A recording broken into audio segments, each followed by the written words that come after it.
इस कहानी की शुरुआत होती है सोफिया नाम की लड़की को दिखाने से, जो दरअसल एक शार्क रिसर्चर थी। वो अपने साथियों के पास पैसिफिक ओशन में आई हुई थी शार्क को ट्रैक करने, जिसका नाम लिलित था। सोफिया और उसकी टीम पिछले काफी टाइम से लिलित को ट्रैक कर रही थी और आज भी इनकी यही सोच थी कि लिलित कब इनके रडार में वापस आएगी और ये लोग उसका सैंपल लेकर उस पर रिसर्च करेंगे। और फिर अचानक इन्हीं रडार में ऐसी सिग्नल्स मिलने लगती है जैसे वो शार्क लिलित इनके एरिया में आ रही है। इसीलिए टीम के 4 लोग, जिनमें सोफिया का हस्बैंड भी शामिल था, वो समंदर में कूद पड़े और लिलित को ढूंढने लगते हैं। जहाँ तभी इन्हें एक व्हेल का बेबी दिखाई देते, जो हालांकि था तो बच्चा ही, लेकिन उसका साइज बहुत बड़ा था। और डरा देने वाली बात ये थी कि वो बेबी व्हेल मरा हुआ था, जिसके जिस्म का आधा हिस्सा गायब था। अब ये लोग सोच रहे थे कि इस व्हेल का कातिल कौन हो सकता है कि तभी इनके सामने व्हेल का खून ही आ ही जाता है। जी हाँ, वो और कोई नहीं लिलित ही थी, जो अब इनके सामने आ चुकी थी। जिसे देखकर ये लोग काफी घबरा जाते हैं, क्योंकि आज से 2 महीने पहले जब इन्होंने लिलित को एग्जामिन किया था तो वो बस 2.5 मीटर की थी और अब लगभग वो 7 मीटर की हो गई थी। यानी सिर्फ 2 महीने में वो 3 गुना बढ़ गई थी, जो बात सच में काफी चौंका देने वाली थी। अब यहाँ समझदारी तो ये थी कि इन लोगों को अपनी जान बचाकर चले जाना चाहिए था, लेकिन यहाँ सबसे बड़ी गलती सोफिया का हस्बैंड कर देते। अपनी मौत को सामने देखने के बावजूद भी उसे सैंपल लेने की पड़ी हुई थी, इसलिए वो शार्क की बॉडी से सैंपल लेने के चक्कर में लिलित को स्टैब कर देता है। और बस फिर क्या था, वही हुआ जिसका डर था। लिलित कंट्रोल से बाहर होकर टीम के 4 लोगों पर हमला कर देती है और उन्हें बुरी तरह काट कर टुकड़े टुकड़े कर देती है। जबकि सोफिया और उसकी एक साथी कश्ती में से बस ये नजारा दूर से देख पा रही थी, हालांकि वो भी काफी डर गई थी। जब कुछ अमन होता है तो सोफिया भी ओशन में कूद जाती है, इस उम्मीद के साथ कि शायद कोई जिंदा बचा होगा। लेकिन वहाँ पर तो बस टीम के लोगों के कटे पटे जिस्म के टुकड़े थे, जिन्हें बुरी तरह लिलित ने मार दिया था। हर तरफ खून ही खून फैला हुआ था। और अब तभी लिलित सोफिया के सामने भी आ जाती है, जो किसी मॉन्स्टर से कम नहीं लग रही थी। वो अब सोफिया पर भी हमला करके घसीट कर उसे अपने साथ ओशन में ले जाने लगती है, पर किसी तरह सोफिया अपनी जान बचा लेती है। और यहाँ से सीन चेंज होकर आता है सीधा 3 साल के बाद, जहाँ सोफिया ने अब शार्क्स पर रिसर्च करना बंद कर दी थी और अब वो एक एक्वेरियम गाइड का काम किया करती थी, जहाँ आने वाले बच्चों को वो मछलियों और उनके बारे में बताया करती थी, जो जिस बच्चे काफी एंजॉय भी करते थे। अब यहीं पर हम एक लड़की मीका को देखते हैं, जो एक मरीन एक्टिविस्ट थी, समंदर के बारे में रिसर्च और जानकारी रखने और देने वाली। वो एक कंपनी को चला रही थी जिसका नाम सेवियर्स ऑफ सी था, जिनका काम ही मरीन लाइफ को बचाना था, यानी समंदर में रहने वाले हर क्रिएचर की हिफाजत करना उनकी जिम्मेदारी थी। अब मीका सोफिया से जाकर मिलती है, जिसे वो अपने हेडक्वार्टर ले आती है और उसे दिखाती है कि लिलित शार्क, जिस पर सोफिया कुछ साल पहले रिसर्च कर रही थी, वो कुछ ही टाइम में पेरिस के एक रिवर में आ रही है, यानी कि इनके शहर के ही रिवर में, और बस पेरिस के रिवर में एंटर होने ही वाली। इसीलिए मीका यहाँ चाहती है कि सोफिया लिलित को एग्जामिन करने में उनकी मदद करे, जिस पर सोफिया कहती है कि ये कोई बड़ी बात नहीं है।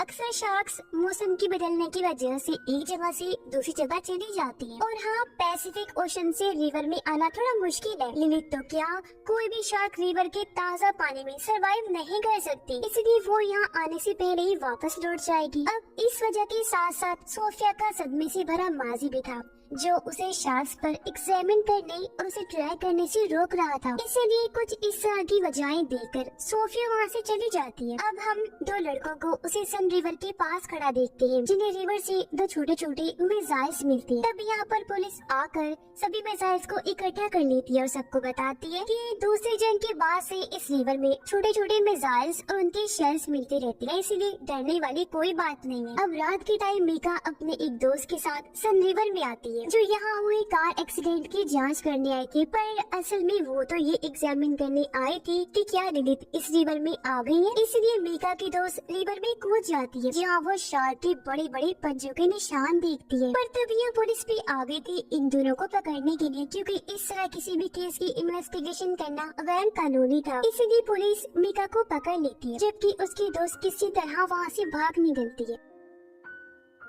अब हम सोफिया को देखते हैं जो अब लिलित को ट्रैक कर पा रही थी और उसे पता चलता है कि हाँ लिलित सन रिवर में आ चुकी है। अगली सुबह पुलिस उस आदमी की लाश रिवर से निकालती है जिसकी कल रात कार एक्सीडेंट में मौत हो गई थी। अब लाश की हालत भी देखकर सब लोग काफी डर जाते हैं क्योंकि उसकी लाश का आधा हिस्सा गायब था। उसे देखने से साफ लग रहा था जैसे किसी बड़े से जानवर ने इसकी लाश को खाया है। अब यहाँ रिवर के बार ऑफिसर्स के साथ सोफिया और मीका भी थी और सोफिया साफ लफ्जों में उन्हें बता देती है कि ये काम और किसी का नहीं बल्कि लिलित का ही है और अब हमें शार्क को रोकना होगा अगर हम चाहते हैं कि लोग इस तरह शार्क के हाथों ना मरे। पर यहाँ मीका इस बात को गलत अंदाज में कुछ यूँ समझ लेती है कि अगर हम चाहते हैं कि शार्क लोगों को ना मारे तो हमें शार्क को मारना होगा। उसे लग रहा था कि ऑफिसर्स सोफिया के साथ मिलकर शार्क को मार देंगे तो बस इसीलिए वो शार्क को बचाने के काम पर लग जाती है क्योंकि जाहिर है वो मरीन सेवियर है, समुद्री क्रिएचर को बचाने वाली, तो इसीलिए वो ऐसा करे। पर सोचने वाली बात तो ये गलत ही है कि एक शार्क लोगों को मार रही है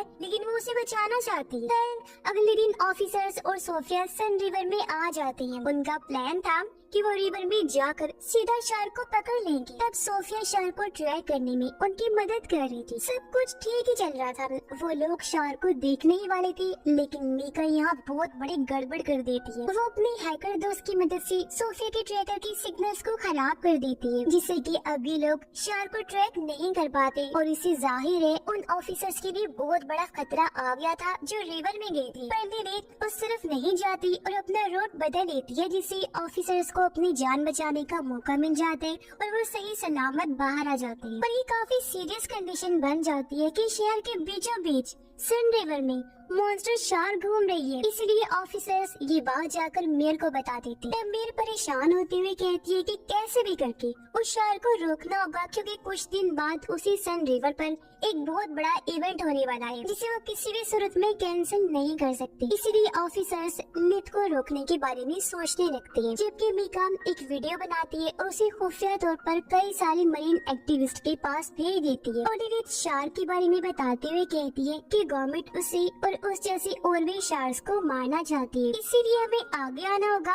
और इन्हें बचाना होगा। बेशक ये शार्क्स हम लोगों को खाए क्यों ना जाए। फिर वो कहती है कि इसके लिए आज रात हमें पेरिस के कैटाकोम में आना होगा। कैटाकोम दरअसल पेरिस के नीचे बनाई गई एक टनल सुरंग है जो पूरे पेरिस के नीचे फैली हुई है। अब मीका अपना पूरा प्लान अपने साथियों को बता तो देती है लेकिन उससे पहले उसकी एक दोस्त पुलिस के पास पहुंच गई, उन्हें इस खुफिया प्लान के बारे में सब कुछ बता देती है। जहाँ उन लोगों को पता चला कि इस टाइम शार्क पेरिस की कैटाकोम में ही है। फिर जैसे ही रात हुई मीका उन मरीन एक्टिविस्ट के साथ कैटाकोम आ जाती है जहाँ सोफिया और ऑफिसर्स भी आ गए थे क्योंकि उन्हें भी मीका के प्लान के बारे में पता चल गया था। यहाँ ऑफिसर्स और एक्टिविस्ट के बीच बहस होने लगी जहाँ तभी मीका कैटाकोम रिवर में कूद जाती है क्योंकि वो ये दिखाना चाहती थी कि शार्क्स इंसानों के लिए खतरनाक नहीं है। और फिर तभी वहाँ एक शार्क आ जाती है जो लिलित तो नहीं थी, जिसके साथ वहाँ और भी कई सारी शार्क्स आ जाती है। और बस फिर क्या था, शार्क ये साबित करती है कि सच में शार्क्स इंसानों के लिए बहुत खतरनाक है और इंसानों को तो नहीं छोड़ती। वो मीका पर बुरी तरह हमला कर देती है और उसे बहुत बुरी मौत देती है, यानी उसके जिस्म के टुकड़े टुकड़े हो जाते हैं जो देखकर सारे मरीन एक्टिविस्ट घबराते हुए इधर उधर भागने लगते हैं और उनका फजूल सा जो प्लान था मरीन की लाइफ को बचाने का वो पूरी तरह तबाह हो गया था क्योंकि उन्हें एहसास हो गया था कि हर चीज भले ही वो कोई जानवर ही क्यों ना हो बचाने वाला नहीं होता। कुछ आपकी जान की दुश्मन भी होती हैं जिन्हें रोकना और मारना भी पड़ता है। इसी बीच बहुत सारे एक्टिविस्ट रिवर में गिर पड़ते हैं और शार्क्स का खाना बन जाते हैं। हर तरफ शार्क्स रिवर में इंसानों के टुकड़े टुकड़े करते नजर आ रहे थे। खून ही खून फैला हुआ था पर जैसे तैसे इस सूरत हाल को काबू कर लिया गया।